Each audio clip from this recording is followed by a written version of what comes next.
Every season plays out in its own unique way, and individual players and teams all perform at different levels season to season, so with all of the new information presented to us, we have to constantly adjust the way we analyze these things.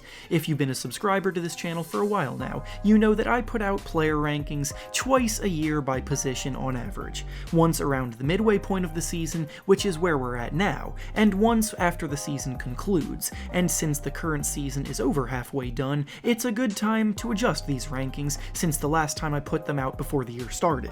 This week we'll be going through every position and ranking the top 10 players, along with some honorable mentions, based on where they stand at this point in time. We'll start today with the point guards and work our way all the way down to the centers. Before we start though, it turns out about 65% of you watching right now aren't even subscribed to the channel, so please, if you enjoy the content, consider hitting the subscribe button, as not only does it help out a ton, but I would also very much appreciate it. Now with that being said, let's begin. We'll start with the honorable mentions that just barely missed the cut for the top 10, and the players in this category are Shai Gilgeous-Alexander, Ja Morant, Mike Conley, John Wall, and LaMelo Ball. I won't spend too much time on the honorable mentions, but I will say that the point guard position is, in my opinion, the position with the most talent in the league, and it really isn't all that close to me. The amount of players here that could be argued are borderline all-star caliber is ridiculous, and all 5 of these guys are exceptional in their own right. I will say that of this group right now, Shai Gilgeous-Alexander is probably the closest to cracking that top 10, and I really did consider putting him there, but ultimately I struggled to place him over some of the more experienced players that are proven in big moments and are contributing for far better teams as opposed to the tanking Oklahoma City Thunder. I also want to say that it's incredibly disappointing that LaMelo Ball's season is likely over due to injury, but now let's get into the top 10. To start things off at number 10 on this list, we have Russell Westbrook of the Washington Wizards. Westbrook, as always, is one of the most controversial players to rank in a list like this, and of course this year is no different. Westbrook's production on paper beats out a lot of players in the league by far, but at the same time, questions about how much that production helps the team is always present. Early on this season, without a doubt, Westbrook played a bit poor out of the gate. However, he was playing through an injury, and as the season has progressed and he's gotten healthier and healthier, he has started playing some really good basketball, which in turn has helped the Wizards somewhat start to turn their season around. Westbrook is shooting the ball better than he did a year ago, and his overall production of 22 points, 10 assists, and just shy of 10 rebounds per game is still definitely impressive. With Westbrook, you're always going to get a wild card with his decision making and game-to-game effectiveness, but he's still a top 10 point guard, and if he keeps playing at this level he's been playing at over the last month or so, then the Wizards could try to sneak into the play-in games for the playoffs. Up next at number 9, we have Kyle Lowry of the Toronto Raptors. As I'm making this video, I fully recognize that it's the week of the trade deadline, and not long after this video gets published, he very well might not even be a member of the Raptors anymore, but he's one of the biggest targets at this year's deadline for a reason. Lowry may be getting up there in age, but he still brings knockdown shooting from the perimeter, making nearly 40% of his threes on 7 attempts per game. He still is a very good playmaker and floor general, and defensively, he still brings that intensity with a knack for drawing charges that has earned him such a positive reputation over the years. Wherever he ends up after the trade deadline, the team that gets him will improve a ton, and he just cracks the top 10 of this list as well. Next up at number 8, we have Jamal Murray of the Denver Nuggets. Last year, we saw Murray explode in the bubble, putting up ridiculous scoring nights one after another, all throughout the playoffs, helping lead the way for the Nuggets during their conference finals run. So naturally, we all expected a huge breakout year for him this season. Early on, it felt like he reverted a bit back to his typical former self that was inconsistent, and the way that he started the season was also a bit disappointing, but especially lately, he's been playing some excellent basketball, and this is easily the best year of his career so far. He's putting up on the season about 21 points and 5 assists per game, and what's most notable is how efficient of a scorer he's been, making 48% of his shots and 41% of his threes, both being career highs by a wide margin for him. He's definitely starting to make that next step towards becoming an all-star caliber player, and will be huge for the Nuggets come playoff time again. Next up at number 7, we have Trae Young of the Atlanta Hawks. Ever since the Hawks fired head coach Lloyd Pierce and allowed Nate McMillan to take over the team, they have been rolling, and Trae is of course the one leading the way for the team that now sits in 4th place in the Eastern Conference standings.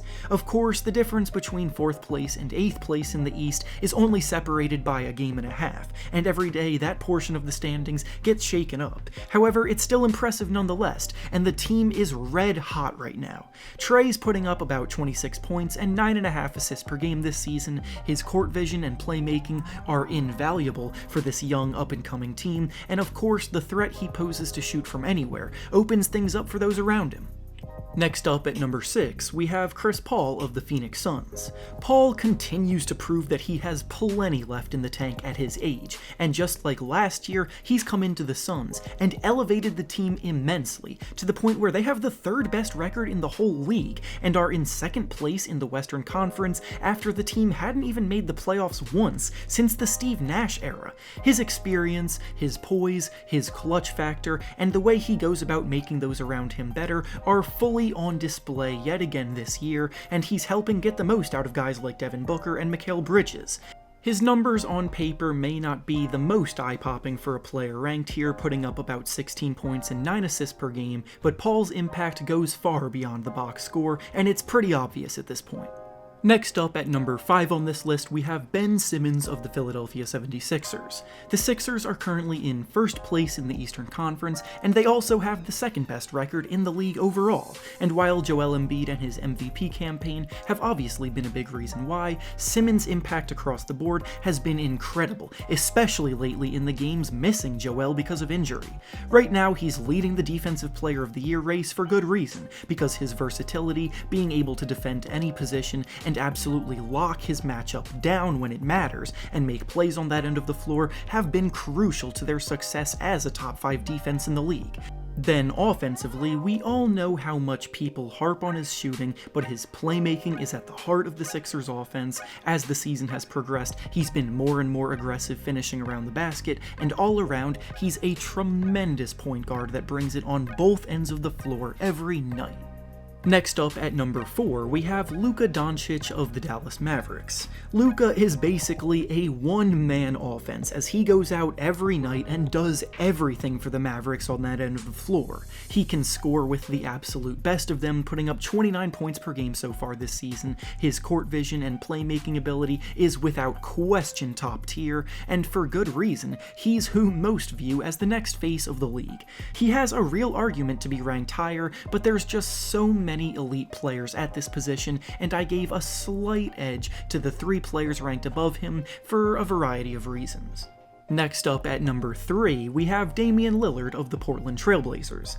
Lillard continues to get better and better every year, and this year he is a legitimate candidate in the MVP discussion. He's scoring over 30 points and dishing out about 8 assists per game. He's making an efficient 46% of his shots and 38% of his threes on high volume, while also recognizing the majority of his shots come off the dribble and are more difficult attempts than most other people's shots. And what's been most impressive about his season this year is how he's been leading the Blazers to a top 5 record in the West so far without 2 of his best teammates in CJ McCollum and Yusuf Nurkic playing for the majority of the season.